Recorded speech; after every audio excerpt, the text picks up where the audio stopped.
Kaswal na naghagis ng bato ang bata sa damuhan. Natamaan nito ang isang sniper ng kaaway. Nakatawag pansin sa dalawang lalaki ang kakaibang tunog ng pagtapik. Kaya nagpunta sila upang maghanap sa direksyon ng tunog. Nang makalapit sila, may nakita silang kalaban na nagtatago sa damuhan para protektahan ang kanyang nakababatang kapatid. Agad namang sumigaw si kuya na tumakbo.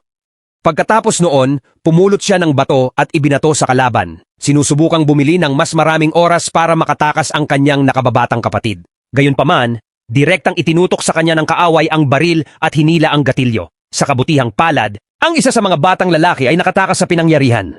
Mabilis na nakakuha ng atensyon ng mga sundalo sa kalapit na kampo ang tunog ng putok ng baril.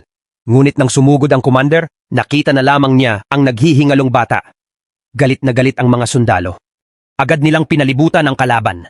Nang mapagtanto na nalantad ang kanyang posisyon, nilayon ng kalaban na lumikas. Ngunit sa sandaling ipinakita niya ang kanyang ulo, siya ay direktang binaril at napatay ng sundalo sa puno.